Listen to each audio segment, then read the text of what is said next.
एक समय श्री सूत जी ने अपने गुरु श्री व्यास जी से कहा कि गुरुदेव कृपा करके आप मुझे से माघ मास का महात्म्य कहिए, क्योंकि मैं आपका शिष्य हूँ।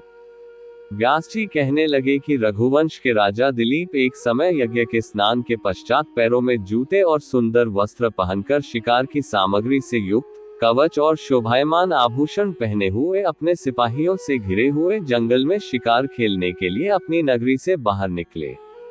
उनके सिपाही जंगल में शिकार के लिए मृग, व्याघ्र, सिंह आदि जंतुओं की तलाश में इधर उधर फिरने लगे।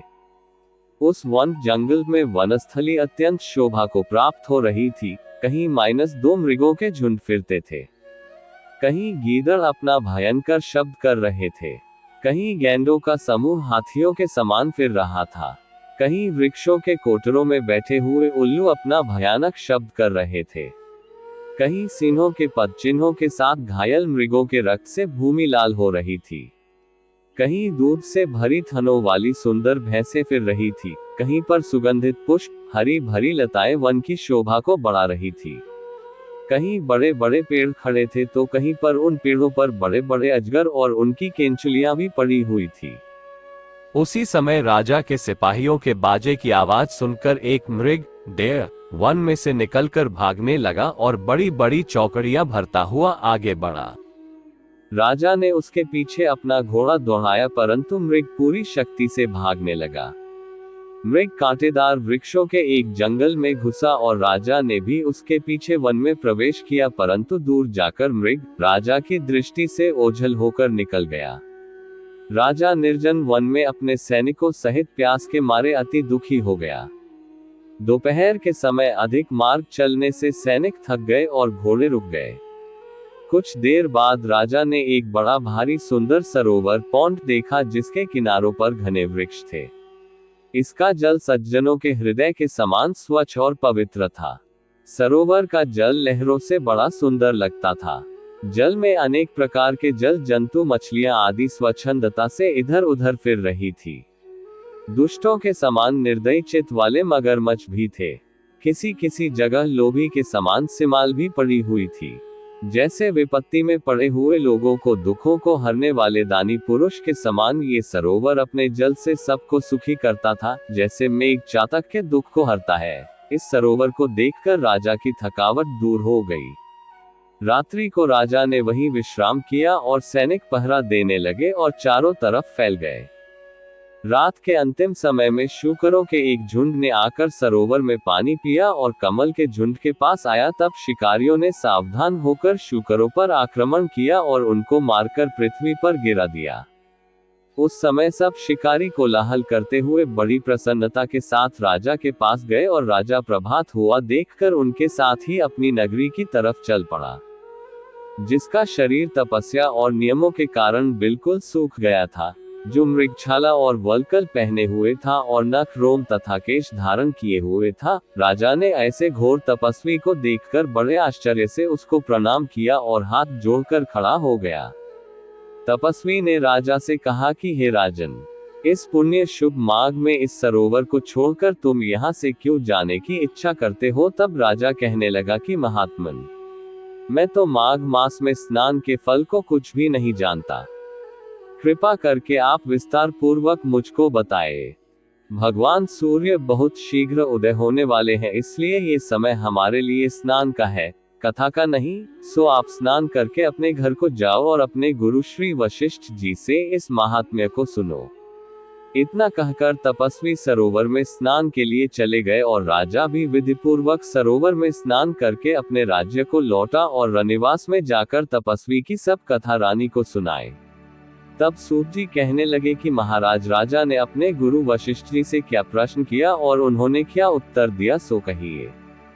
व्यास जी कहने लगे, हे सूत जी, राजा दिलीप ने रात्रि को सुख से सोकर प्रातः समय ही अपने गुरु वशिष्ठ जी के पास जाकर उनके चरणों को छूकर प्रणाम करके तपस्वी के बताए हुए प्रश्नों को अति नम्रता से पूछा कि गुरुजी, आपने आचार, दंड, नीति, राज्य, धर्म तथा चारों वर्णों के चारों आश्रमों की क्रियाओं, दान और उनके विधान, यज्ञ और उनकी विधियां, व्रत, उनकी प्रतिष्ठा तथा भगवान विष्णु की आराधना अनेक प्रकार से तथा विस्तार पूर्वक मुझको बतलाए।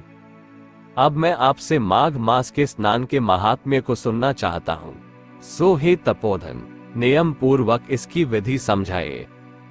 गुरु वशिष्ठ जी कहने लगे कि हे राजन, तुमने दोनों लोकों के कल्याणकारी, वनवासी तथा गृहस्थियों के अंतःकरण को पवित्र करने वाले माघ मास के स्नान का बहुत सुंदर प्रश्न पूछा है।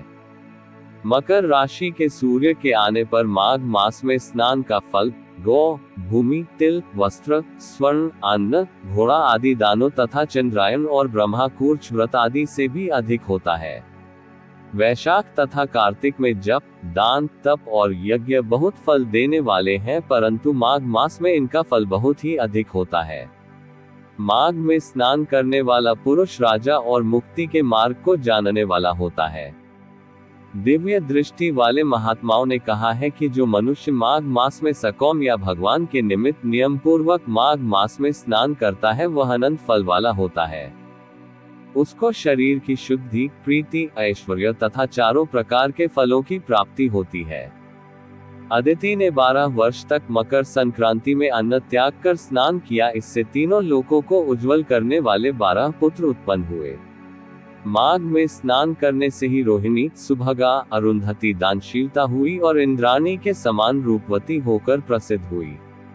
जो माघ मास में स्नान करते हैं तथा देवताओं के पूजन में तत्पर रहते हैं उनको सुंदर स्थान, हाथी और घोड़ों की सवारी तथा दान को द्रव्य प्राप्त होता है। अतिथियों से उनका घर भरा रहता है और उनके घर में सदा वेद ध्वनि होती रहती है।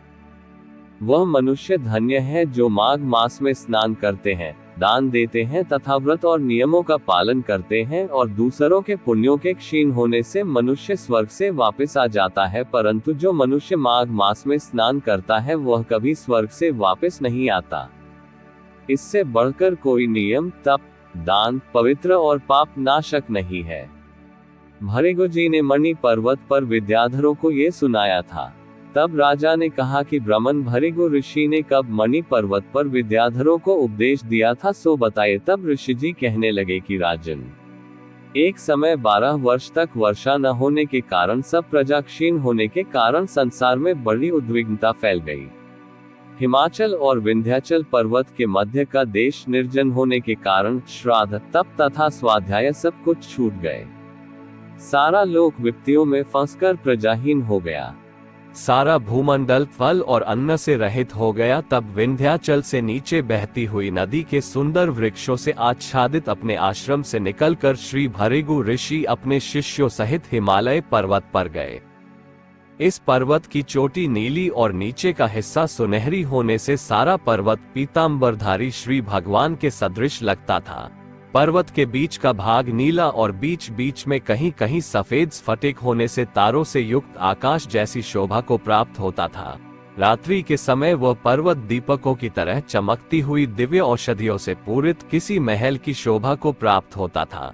वो पर्वत शिखाओं पर बांसुरी बजाती और सुंदर गीत गाती हुई किन्नरियों तथा केले के पत्तों की पताकाओं से अत्यंत शोभा को प्राप्त हो रहा था। ये पर्वत नीलम, पन्ना, पुखराज तथा इसकी चोटी से निकलती हुई रंग बिरंगी किरणों से इंद्रधनुष के समान प्रतीत होता था। स्वर्ण आदि सब धातुओं से तथा चमकते हुए रत्नों से चारों ओर फैली हुई अग्नि ज्वाला के समान शोभायमान था।